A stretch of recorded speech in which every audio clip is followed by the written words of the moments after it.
रहीम बेटा, आज का जो हमारा नेक्स्ट लेक्चर है उसमें हम लोगों ने डिस्कस करना है कि हमारे पास कोवलेंट कंपाउंड क्या होता है। बेटा, पिछले टॉपिक में आप लोगों ने डिस्कस किया था कि आयनिक कंपाउंड क्या होता है, उसकी स्ट्रक्चर को देखा था, उसकी कुछ प्रॉपर्टीज़ को देखा था।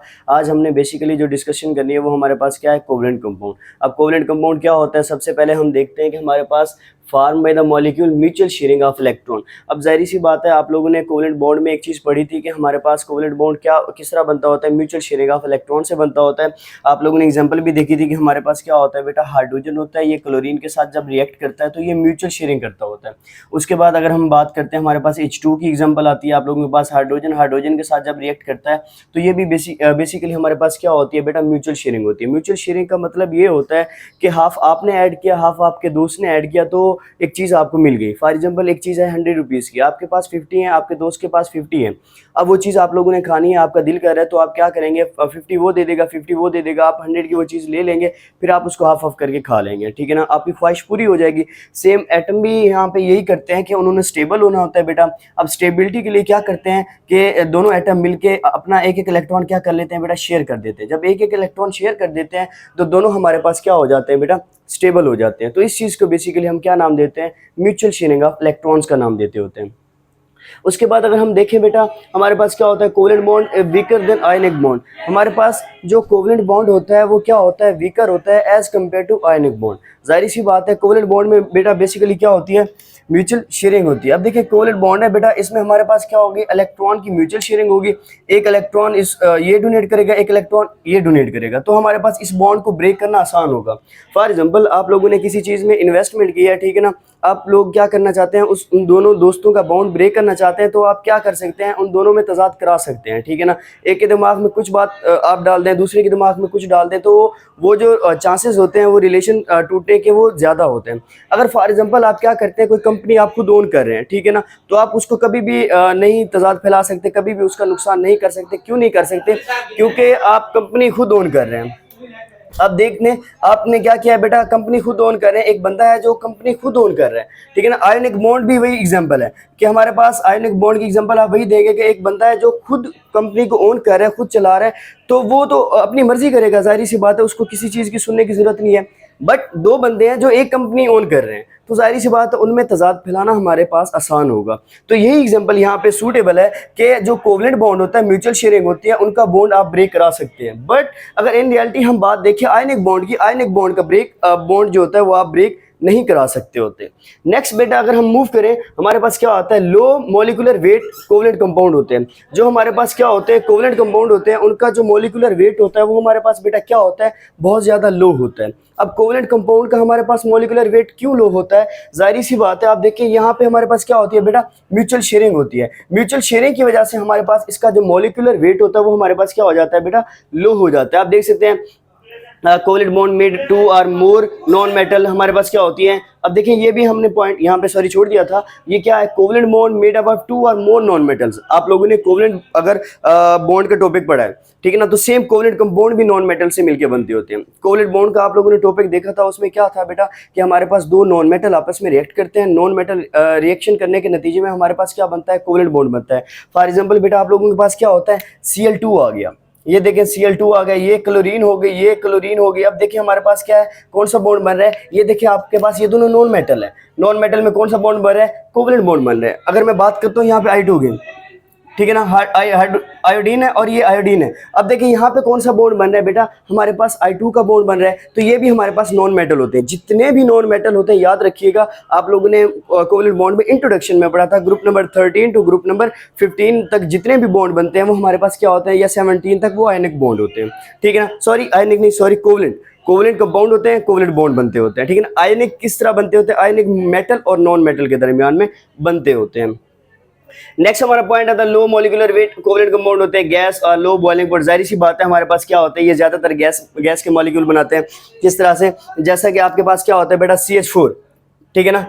अब CH4 ये हमारे पास क्या होता है, ये कोवलेंट कंपाउंड है। उसके बाद आप लोगों के पास बेटा क्या आता है, HCl आता है, ये हमारे पास क्या होता है, कोवलेंट कंपाउंड होता है। उसके बाद आप लोगों के पास क्या होता है, ठीक है ना, डिफरेंट जितने भी आप देख सकते हैं, ठीक है ना, जो म्यूचुअल शेयरिंग करते होते हैं वो हमारे पास जैसे H2 हो गया, H2 देखिए आपके पास वो भी एक गैस का मॉलिक्यूल होता है, Cl2 होता है, वो भी आप लोगों के पास क्या होता है, गैस का मॉलिक्यूल होता है। तो वो हमारे पास क्या होता है, लो मॉलिक्यूलर वेट होते हैं, कंपाउंड होते हैं, कोवलेंट कंपाउंड होते हैं, दैट्स में वो हमारे पास क्या होते हैं बेटा, यहाँ पे वो हमारे पास क्या होते हैं, गैसेज होते हैं, और गैसेज का जाहिर सी बात है जो वेट होता है वो हमारे पास क्या रहता है, लो रहता है। नेक्स्ट अगर हम मूव करें, हमारे पास हायर मॉलिक्यूलर वेट कौन से होते हैं, जो सॉलिड फॉर्म में होते हैं। अब सॉलिड फॉर्म में आपको पता है कि हमारे पास क्या होता है, डिफरेंट कोवलेंट कंपाउंड होते हैं, ठीक है ना, वो उनको हम क्या कंसीडर करते हैं सॉलिड फॉर्म में, जैसा कि जिनका हमारे पास कार्बन एटम जिनमें ज़्यादा आ जाते हैं वो हमारे पास क्या होते हैं, सॉलिड होते हैं, और जिनमें कार्बन कंपाउंड या कार्बन एलिमेंट कम होते हैं वो हमारे पास क्या होते हैं, गैसेस फॉर्म में रहते होते हैं। नेक्स्ट अगर हम मूव करते हैं बेटा, हमारे पास कोवलेंट कंपाउंड क्या होते हैं। अब देखिए इनकी प्रॉपर्टीज़ की बात आ गई, ये हमने उसका इंट्रोडक्शन पढ़ा है, ठीक है ना, यहाँ पे हम लोगों ने देखा डिफरेंट इंट्रोडक्शन को, और यहाँ पे हम क्या करेंगे, उसकी प्रॉपर्टीज़ को डिस्कस करेंगे। अब प्रॉपर्टीज़ में सबसे पहले आता है हमारे पास low melting and boiling point, ठीक है ना। अब यहाँ पे वो कंपैरिजन कर रहे हैं, किसके साथ कंपैरिजन कर रहे हैं, आयनिक कंपाउंड के साथ। As compared to ionic compound हमारे पास जो कोवलेंट कंपाउंड होते हैं उनका जो आपके पास मेल्टिंग एंड बॉइलिंग पॉइंट रहता है वो लो रहता है। क्यों? क्योंकि मैंने आपको ऑलरेडी बता दिया है कि अगर हमारे पास कोई आयनिक कंपाउंड बन रहा है, फॉर एग्जांपल NaCl के दरमियान में कोई बॉन्ड बन रहा है, अब ये strong electrostatic force of attraction होती है, ये सॉलिड फॉर्म में मिलता है आप लोगों को। बट अगर आप बात करते हैं हमारे पास हाइड्रोजन एंड क्लोरीन की, आप Cl2 की बात करते हैं, ये हमें गैसेस फॉर्म में मिलते हैं। अब आपको आइडिया हो गया होगा कि बेटा हमारे पास क्या होता है, जो गैसेस फॉर्म वाले होते हैं उनका जो मेल्टिंग एंड बॉइलिंग पॉइंट होता है वो लो होता है, और जो सॉलिड फॉर्म होती है उनका जो मेल्टिंग एंड बॉइलिंग पॉइंट रहता है वो हमारे पास क्या होता है, हाई होता है। नेक्स्ट देखते हैं बैड कंडक्टर ऑफ इलेक्ट्रिसिटी। अब बात वही आ जाती है कि बैड कंडक्टर ऑफ इलेक्ट्रिसिटी क्यों होते हैं बेटा, जब ये हमारे पास क्या होते हैं, सॉलिड की फॉर्म में आ जाते हैं, तब हमारे पास ये क्या होते हैं, बैड कंडक्टर ऑफ इलेक्ट्रिसिटी होते हैं, और ये हमें आयंस प्रोवाइड नहीं करते। आपको पता है कि जिनमें फ्री आयंस होते हैं, मोबाइल इलेक्ट्रॉन होते हैं, वो हमारे पास क्या रहते हैं, good conductor of heat and electricity होते हैं। अब अगर इनकी बात करते हैं हमारे पास कि अगर इनमें फ्री आयंस होंगे, या हमारे पास ये मोल्टन फॉर्म में आ जाएगी, या अगर हम इनका एक्वा सोल्यूशन बना लेते हैं, देन हम कह सकते हैं कि हमारे पास बेटा ये क्या होते हैं, good conductor of heat and electricity होते हैं। अगर ये मोल्टन फॉर्म में आ जाते हैं, या हम इसको चेंज कर सकते हैं, इसका एक्वा सोल्यूशन बना लें, ठीक है ना। आप लोगों को ऑलरेडी मैंने बता दिया, आयनिक कंपाउंड में अगर आप लोगों ने वो लेक्चर सुना है तो आप लोगों को समझ आ जाएगी कि हमारे पास मोल्टन फॉर्म कौन सी होती है, गाढ़ी फॉर्म होती है, जैसे कि लावा की फॉर्म होगी, उसके बाद अगर कोई भी आपके पास खीर की फॉर्म होती है या कोई कीचड़ की फॉर्म होती है, वो हमारे पास मोल्टन फॉर्म होती है, ठीक है ना। एक्वा सोल्यूशन क्या होता है, ऐसा सोल्यूशन जिसका हम पानी के साथ मिलकर सोल्यूशन बनाते होते हैं, उस सोल्यूशन को हम क्या नाम देते हैं, एक्वा सोल्यूशन का नाम देते हैं। तो अगर आप एक्वा सोल्यूशन बना लेते हैं इन कंपाउंड्स का, या मोल्टन फॉर्म में इनको चेंज कर लेते हैं, देन ये हमारे पास गुड कंडक्टर हो सकते हैं, क्योंकि तब ये मोबाइल या फ्री इलेक्ट्रॉन हमें दे देंगे। नेक्स्ट हम मूव करते हैं बेटा, insoluble in water, soluble in non aqueous solvent. बेटा ये इनसॉल्युबल होते हैं वाटर में, और सॉल्युबल होते हैं नॉन एक्वस सॉल्वेंट। अब नॉन एक्वस सॉल्वेंट मींस के ऐसे सॉल्वेंट जिनमें हमारे पास वाटर नहीं होता, ठीक है ना, जिनमें वाटर नहीं होता, जो कि हमारे पास नॉन पोलर होते हैं, बेंजीन हो गई, अल्कोहल हो गया, ठीक है ना, इस तरह के हमारे पास जो होते हैं क्या होते हैं, नॉन सॉल्युबल। अब ये नॉन पोलर जो होते हैं बेटा, तो इनमें अब देखिए ये हमारे पास क्या होते हैं, ज्यादातर नॉन पोलर होते हैं। जितने भी कोवलेंट कंपाउंड होते हैं इनमें जो इलेक्ट्रोनेगेटिविटीज का डिफरेंस होता है वो बहुत कम होता है, और इनको हम क्या नाम देते हैं, नॉन पोलर का नाम देते हैं, ठीक है ना। तो ये हमारे पास नॉन पोलर होते हैं, तो जाहिर बात है मैंने आपको आयनिक कंपाउंड में बताया था कि नॉन पोलर में डिसॉल्व होंगे, और पोलर में डिसॉल्व होंगे। आयनिक कंपाउंड हमारे पास क्या थे, पोलर थे, तो वो पोलर में डिसॉल्व होंगे, और कोवलेंट कंपाउंड क्या है बेटा, ये नॉन पोलर है, तो ये क्या होंगे बेटा, नॉन पोलर में डिसॉल्व होंगे, सिंपल सी बात है। तो ये इनसॉल्युबल होते हैं वाटर में, और सॉल्युबल होते हैं नॉन एक्वस सॉल्वेंट में, like ether, benzene, alcohol, acetone हो गया। अच्छा जी, नेक्स्ट मूव करते हैं लार्ज मॉलिक्यूल 3 डायमेंशनल मॉडल। अब ये हमारे पास क्या होते हैं, लार्जर मॉलिक्यूल होते हैं, ठीक है ना। अब लार्जर मॉलिक्यूल होते हैं तो इनकी जो डायमेंशनल होती है वो 3 डायमेंशनल बॉन्डिंग होती है, इनकी जो स्ट्रक्चर होती है वो 3 डायमेंशनल होती है। मैंने आप लोगों को पहले बता दिया आयनिक कंपाउंड में बेटा 3 डायमेंशनल का मतलब क्या होता है, कोई भी चीज़ जिसकी डेप्थ हो, कोई भी चीज़ जिसकी विड्थ हो, कोई भी चीज़ जिसकी लेंथ हो, ठीक है ना। ये तीनों चीज़ें होना लाजमी है, डेप्थ, विड्थ और लेंथ होना लाजमी है, देन जाके हम उसको 3 डायमेंशनल स्ट्रक्चर का नाम देते हैं। और उसमें 3 डायमेंशनल स्ट्रक्चर में मैंने आपको आयनिक कंपाउंड में बताया कि किस तरह से 3 डायमेंशनल स्ट्रक्चर होती है बेटा। अगर एक पॉजिटिव है वो सबके नेगेटिव को अट्रैक्ट कर रहा होता है, फॉर एग्जाम्पल ये पॉजिटिव है, ये नेगेटिव है, ठीक है ना। अब ये पॉजिटिव पार्शियल नेगेटिव यहाँ पे क्रिएट होंगे, ठीक है ना। अब ये पार्शियल पॉजिटिव और पार्शियल नेगेटिव यहाँ पे सबकी अट्रैक्शन को फील करेंगे, ठीक है ना। तो ये पॉजिटिव एंड नेगेटिव जब अट्रैक्शन को फील करेंगे तो ये हमारे पास कौन सी स्ट्रक्चर बनाते होते हैं, ये बेसिकली 3 डायमेंशनल स्ट्रक्चर बनाते होते हैं। और 3 डायमेंशनल स्ट्रक्चर का मतलब यही होता है कि कोई भी चीज़ जिसकी लेंथ हो, कोई भी चीज़ जिसकी विड्थ हो, कोई भी चीज़ जिसकी डेप्थ होनी चाहिए, तो वो हमारे पास 3 डायमेंशनल स्ट्रक्चर होती है, और हमारे पास स्ट्रॉन्ग स्ट्रक्चर होती है। नेक्स्ट हम देखते हैं term covalent crystal which are hard so have high melting and boiling point. जाहिर सी बात है जब हमारे पास स्ट्रक्चर इसकी 3 डायमेंशनल आ रही है तो हम कह सकते हैं कि इसका मेल्टिंग एंड बॉइलिंग पॉइंट भी ज़्यादा होगा क्योंकि हार्ड स्ट्रक्चर है। अब इसमें कोई रॉकेट साइंस नहीं है कि आपको समझना है कि हार्ड स्ट्रक्चर होने की वजह से जारी बात है हमें high melting and boiling point he provide करना पड़ता है, क्योंकि मॉलिक्यूल में जो कम्बिनेशन होती है उनकी जो कंपोजिशन होती है वो बहुत ज़्यादा क्या होती है बेटा, हार्ड होती है। नेक्स्ट हम मूव करते हैं, हमारे पास ये टॉपिक यहाँ तक कंप्लीट हो जाता है कोवलेंट कंपाउंड का, ठीक है ना। सिंपल सा टॉपिक है, आपने जस्ट कोवलेंट बॉन्ड अगर पढ़ा हुआ है तो आपको ये सिंपल सा आ जाएगा, बस इसकी प्रॉपर्टीज आपने याद करके जानी होती है। ज्यादातर जो क्वेश्चन आता है वो उसकी प्रॉपर्टीज के बारे में पूछा जाता है, शॉर्ट क्वेश्चन। नेक्स्ट हम मूव करते हैं, हमारे पास क्या आ जाते हैं, polar and non polar compound. अब पोलर एंड नॉन पोलर, सबसे पहले मैं आपको लोगों को इंट्रोडक्शन बता देता हूँ। पोलर हमारे पास जो डिफरेंट एलिमेंट होते हैं, ऐसा बॉन्ड जो डिफरेंट एलिमेंट के दरमियान में बनता है वो हमारे पास पोलर होता है। ऐसा बॉन्ड जो हमारे पास सेम एलिमेंट के दरमियान में बनता है वो हमारे पास क्या होते हैं बेटा, नॉन पोलर होते हैं, ठीक है ना। तो हमारे पास पोलर अब डिफरेंट किस तरह से होंगे, जैसे वाटर का फॉर्मूला आप देख सकते हैं, हमारे पास हाइड्रोजन होता है, ऑक्सीजन होता है और हाइड्रोजन होता है। जैसे कि हमारे पास क्या होता है, हाइड्रोजन होता है और क्लोरीन होता है, ठीक है ना। अब देखिए हमारे पास ये भी डिफरेंट है, ये भी डिफरेंट है, तो डिफरेंट एलिमेंट के दरमियान में जो बॉन्ड बनेगा वो हमारे पास क्या कहलाएगा बेटा, पोलर कहलाएगा। और सेम एलिमेंट के दरमियान में जो बॉन्ड बनेगा वो हमारे पास क्या कहलाएगा, नॉन पोलर। सेम एलिमेंट किसको कंसीडर करते हैं बेटा, जैसा कि आप लोगों के पास क्या होता है, H2 होता है, ये दो, अब देखिए हाइड्रोजन ने हाइड्रोजन के साथ बॉन्ड बनाया हुआ है, ठीक है ना। उसके बाद अगर आप देखते हैं हमारे पास Cl2 होता है बेटा, क्लोरीन ने क्लोरीन के साथ बॉन्ड बनाया हुआ है। तो आप देख सकते हैं कि हमारे पास क्या होते हैं, Cl2 हो गया, H2 हो गया, I2 हो गया, ये सारे हमारे पास क्या होते हैं, नॉन पोलर होते हैं। और HCl हो गया, H2SO4 हो गया, जाहिर सी बात है। उसके बाद हमारे पास H2O हो गया, ये सारे हमारे पास क्या होते हैं, पोलर होते हैं, क्योंकि ये डिफरेंट एलिमेंट होते हैं। नेक्स्ट अगर हम बात करें पोलैरिटी की, अब पोलैरिटी क्या होती है, पोलैरिटी बेसिकली हमारे पास क्या होती है कि आप लोगों के पास दो तरह के पोल्स बनते होते हैं। अब अगर आप वायर की आप एग्जांपल लें तो वायर में दो तरह के पोल्स होते हैं। पोलैरिटी बेसिकली पोल्स को नाम देते हैं, मींस के इलेक्ट्रोनेगेटिविटी का क्रिएट होना या चार्जेस का क्रिएट होना। अगर आप वायर्स की एग्जांपल देते हैं तो आपके पास क्या होता है, एक पॉजिटिव एंड होता है, एक नेगेटिव एंड होता है। जब पॉजिटिव और नेगेटिव एंड हो तभी इलेक्ट्रिसिटी पास होती है, अगर आपके पास दोनों पॉजिटिव एंड हो तो इलेक्ट्रिसिटी पास आउट नहीं होती, ठीक है ना। अब देखिए हमारे पास यहाँ पे क्या होती है, पोलैरिटी क्रिएट होती है। पोलैरिटी किस तरह से क्रिएट होती है, मैंने आपको पोलर और नॉन पोलर कोवलेंट बॉन्ड में सारा कुछ बता दिया था, पोलैरिटी किस तरह से क्रिएट होती है बेटा। अगर आप यहाँ पे बात करते हैं हाइड्रोजन की, यहाँ पे बात करते हैं क्लोरीन की, ये पार्शियल नेगेटिव है, ये पार्शियल पॉजिटिव है। अब देखिए आप लोगों के पास बेटा क्या होता है कि क्लोरीन यहाँ पे पावरफुल है, strong electrostatic force of attraction यहाँ पे अप्लाई करता है एज कम्पेयर टू हाइड्रोजन। तो अब देखिए क्लोरीन ज्यादा अट्रैक्ट करता है शेड पेयर ऑफ इलेक्ट्रॉन को as compared to hydrogen. Hydrogen कम अट्रैक्ट कर रहा होता है क्योंकि हाइड्रोजन लेस पावरफुल है और उसका एटॉमिक नंबर कितना होता है, 1 होता है। और क्लोरीन का एटॉमिक नंबर कितना होता है बेटा, 17 होता है। तो दैट्स हम कहते हैं कि क्लोरीन ज्यादा अट्रैक्ट करता है शेड पेयर ऑफ इलेक्ट्रॉन्स को। तो अब जाहिर बात है जब ज्यादा अट्रैक्ट करेंगे तो हमारे पास क्या होगा, पोल्स क्रिएट होते हैं। एक पॉजिटिव पोल आ जाएगा, एक आपके पास क्या आ जाएगा, नेगेटिव पोल आ जाएगा, जिसको हम पोलैरिटी का नाम दे रहे हैं। अब नेक्स्ट हमारे पास आता है पॉलिंग स्केल।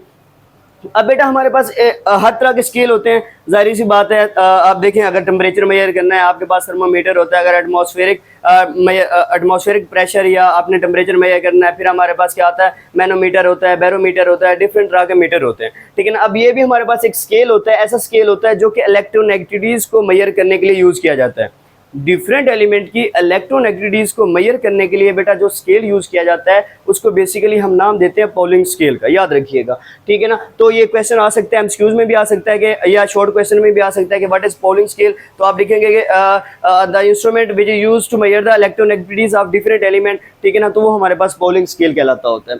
नेक्स्ट आपके पास पीरियोडिक टेबल में जो मोस्ट इलेक्ट्रोनेगेटिव एलिमेंट होता है वो हमारे पास फ्लोरीन होता है, जिसकी इलेक्ट्रोनेगेटिविटी क्या होती है, 4.0 होती है। हमेशा याद रखिएगा, ये एक इंपॉर्टेंट एमसीक्यूज है कि हमारे पास फ्लोरीन, या आपके पास ये पूछा जा सकता है कि what is the most electronegative element, या give the name of most electronegative element present in a periodic table. तो आप बताएंगे कि हमारे पास फ्लोरीन ही ऐसा एलिमेंट होता है जो कि हमारे पास क्या होता है, मोस्ट इलेक्ट्रोनेगेटिव एलिमेंट होता है पीरियोडिक टेबल में। अब इलेक्ट्रोनेगेटिव वैल्यूज अदर एलिमेंट तो कैलकुलेटेड रिलेटिव टू इट, तो जाहिर बात है जो इलेक्ट्रोनेगेटिव वैल्यूज थी बेटा दूसरे एलिमेंट की वो हम किससे कैलकुलेट करते हैं, वो पॉलिंग स्केल से कैलकुलेट करते होते हैं। नेक्स्ट बेटा हमारे पास क्या आ जाता है, इसकी प्रॉपर्टीज आ जाती हैं। अब प्रॉपर्टीज की बात करते हैं तो हमारे पास क्या होती है, डिफरेंट प्रॉपर्टीज होती है, जाहिर सी बात है पोलर और नॉन पोलर है तो हमारे पास क्या होंगी, इनकी दोनों की डिफरेंट प्रॉपर्टीज होगी। फर्स्ट हम देखते हैं नॉन पोलर क्या होता है। Non polar are not dissolve in water, जाहिर सी बात है नॉन पोलर होते हैं सेम एलिमेंट और वाटर होता है पोलर, ठीक है ना। तो अब नॉन पोलर पोलर में डिसॉल्व कभी भी नहीं हो सकते। मैंने आपको बताया था कि लाइक डिसॉल्व लाइक वाला यहाँ पे फिनोमेना चलता रहता है, ठीक है ना, जो जैसा होगा वो उसी में डिसॉल्व होगा। अगर पोलर है तो पोलर में डिसॉल्व होगा, अगर नॉन पोलर है तो वो बेटा नॉन पोलर में डिसॉल्व होगा, ठीक है ना। अब देखिए हमारे पास क्या है कि नॉन पोलर है तो ये वाटर में डिसॉल्व कभी भी नहीं होंगे। क्यों नहीं होंगे बेटा? क्योंकि हमारे पास वो सेम एलिमेंट है, वो सेम एलिमेंट है, वहां पे चार्जेस की क्रिएशन नहीं होगी। हाइड्रोजन और वाटर, ये जो वाटर है इसमें चार्जेस की क्रिएशन होगी। हाइड्रोजन पार्शियल पॉजिटिव है, ऑक्सीजन पार्शियल नेगेटिव है, हाइड्रोजन पार्शियल पॉजिटिव है, H2O, ठीक है ना। अगर बात करते हैं यहाँ पे हम नॉन पोलर की, तो H2 की अगर हम एग्जांपल लें तो H2 एक गैस होती है, उस पर चार्ज क्रिएट नहीं होते। दोनों आपके पास क्या होते हैं बेटा? ये अगर मैं एग्जांपल लूँ H2, अब देखिए अगर इसको मैं एक्सप्लेन करूं, ये हाइड्रोजन हो गया, ये भी हाइड्रोजन हो गया, इन्होंने अब जितना ये अट्रैक्ट करेगा शेड पेयर ऑफ इलेक्ट्रॉन को, उतना ये हाइड्रोजन अट्रैक्ट करेगा शेड पेयर ऑफ इलेक्ट्रॉन को। तो आप कह सकते हैं कि हमारे पास यहाँ पे पोलर नॉन पोलर में डिसॉल्व कभी भी नहीं हो सकते। नेक्स्ट अगर मैं पोलर की बात करूं तो polar compound dissolve in H2O, जाहिर सी बात है पोलर तो डिसॉल्व हो जाएंगे, क्यों? वो डिफरेंट एलिमेंट है। NaCl एक पोलर कंपाउंड है, उसके बाद H2O भी एक पोलर है, तो NaCl को जब आप नमक को वाटर में ऐड करते हैं तो वो डिसॉल्व हो जाता है। अब अगर ऑयल की एग्जांपल है, ऑयल एक नॉन पोलर है और वाटर एक पोलर है, जब भी आप ऑयल को डिसॉल्व करेंगे ऑयल कभी भी वाटर में डिसॉल्व नहीं होगा। तो आप लोगों को ये सिंपल सा आप घर बैठ के भी एक्सपेरिमेंट कर सकते हैं कि ऑयल लें, आप उसको वाटर में ऐड करें तो वो डिसॉल्व नहीं होगा, क्योंकि वो पोलर है नॉन पोलर है। वाटर पोलर हो जाता है, ऑयल नॉन पोलर हो जाता है। और अगर आप बात करते हैं हमारे पास साल्ट एंड वाटर की, साल्ट आपके पास क्या रहता है? पोलर है, और वाटर भी पोलर है, तो वो डिसॉल्व हो जाते हैं आपस में। Next, do not conduct electricity, non polar है, चार्ज क्रिएट नहीं होंगे, चार्ज क्रिएट नहीं होंगे तो इलेक्ट्रिसिटी कैसे कंडक्ट कर सकता है?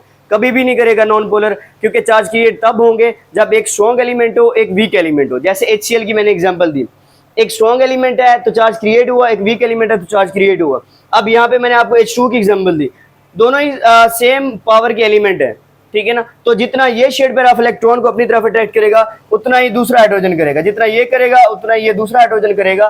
तब हमारे पास क्या होगा बेटा? कोई चार्ज क्रिएट नहीं होंगे। जब चार्ज क्रिएट नहीं होंगे तो हम कहेंगे कि हमारे पास ये इलेक्ट्रिसिटी को कंडक्ट भी नहीं कर सकते। नेक्स्ट आता है हमारे पास कोऑर्डिनेट कोवलेंट कंपाउंड। अब कोऑर्डिनेट कोवलेंट कंपाउंड की बात करते हैं तो इसकी प्रॉपर्टीज की बात करते हैं। Similar to the covalent compound, हमारे पास कोऑर्डिनेट कोवलेंट कंपाउंड क्या होता है कि ये सिमिलर होता है कोवलेंट कंपाउंड के।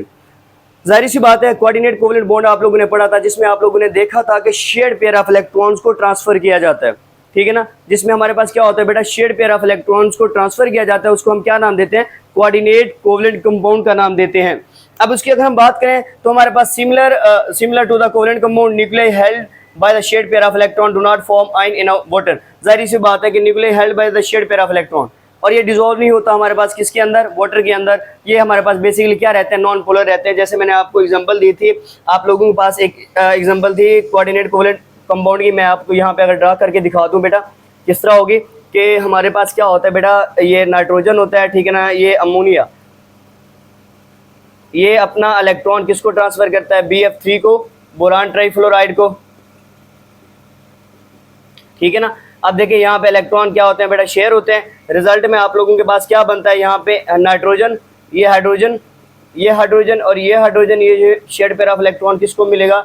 BF3 को मिल जाएगा। तो यहाँ पे आप लोगों के पास क्या बन जाएगा बेटा? एडक्ट बन जाएगा। और ये हमारे पास कोऑर्डिनेट कोवलेंट कंपाउंड था, आप लोगों ने डिस्कस किया था। तो सेम हमारे पास बॉन्ड था, अब ये हमारे पास कंपाउंड बन जाएगा जब यहाँ पे अट्रैक्शन होगी चार्जेस की। तो ये जो न्यूक्लियाई होती है ये अच्छी तरह क्या होती है? Nuclei held by shared pair of electron do not form ion in water. तो ये आयन वाटर में आयन्स नहीं बनाएगी, ठीक है ना। क्यों नहीं बनाएगी? क्योंकि वो डिसॉल्व ही नहीं होगी। जब डिसॉल्व नहीं होगी तो उसमें हमारे पास क्या होगा? वो आयन्स भी क्रिएट नहीं करेंगे। अच्छा जी, due to covalent nature form solution in organic solvent. तो ये हमारे पास क्या होती है? कोवलेंट नेचर की वजह से ये ऑर्गेनिक सॉल्वेंट में तो डिसॉल्व हो जाती है, इनऑर्गेनिक में डिसॉल्व नहीं होती बेटा। उसके बाद very less soluble in water, तो लेस सॉल्युबल होती है क्योंकि आयंस क्रिएट नहीं होते, तो जाहिर सी बात है हमारे पास क्या होती है? लेस सॉल्युबल होती है। लास्ट में देखें rigid compound with the dipole, तो हमारे पास क्या होते हैं? रिजिड कंपाउंड ऐसे कंपाउंड होते हैं जो कि बहुत ज्यादा हार्ड होते हैं, जो कि हार्ड स्ट्रक्चर देते होते हैं, उनको हम क्या नाम देते हैं? रिजिड कंपाउंड का देते हैं विद डाइपोल। डाइपोल इंटरेक्शन में आप लोगों ने पढ़ा था, दो पोल्स का क्रिएट होना, ठीक है ना। तो ये हमारे पास क्या होता है? इनके डाइपोल्स बनते होते हैं। जैसे कि HCl की एग्जांपल ले लेते हैं, ये हाइड्रोजन आ जाता है, ये क्लोरीन आ जाता है, ये पार्शियल नेगेटिव, ये पार्शियल पॉजिटिव आ जाता है। तो हमारे पास पार्शियल पॉजिटिव पार्शियल नेगेटिव एक दूसरे को अच्छी तरह से अट्रैक्ट करेंगे, तो इन अट्रैक्ट करने की वजह से जो यहाँ पे स्ट्रक्चर बनेगी वो हमारे पास क्या होगी? रिजिड स्ट्रक्चर होगी। और इस स्ट्रक्चर को हम डाइपोल स्ट्रक्चर का नाम देते होते हैं। कौन सी स्ट्रक्चर का बेटा? डाइपोल स्ट्रक्चर का नाम देते होते हैं। तो ये हमारे पास क्या होती है? एक रिजिड और हार्ड तरह की स्ट्रक्चर बनाता होता है। तो बेटा ये हमारे पास कंप्लीट टॉपिक था जिसमें हमने बेसिकली 3 टॉपिक को कवर किया, कोवेलेंट कंपाउंड को कवर किया है, उसके बाद polar and non polar compound को कवर किया है, उसके बाद कोऑर्डिनेट कोवेलेंट कंपाउंड को कवर किया है। तो बेटा इस टॉपिक के रेलिवेंट किसी भी तरह का अगर कोई क्वेश्चन आता है या किसी भी तरह की कोई क्यूरीज है या इससे अदर सब्जेक्ट के रेलिवेंट कोई क्वेश्चन है तो काइंडली कमेंट सेक्शन में पूछ सकते हैं। थैंक यू, अल्लाह हाफिज़।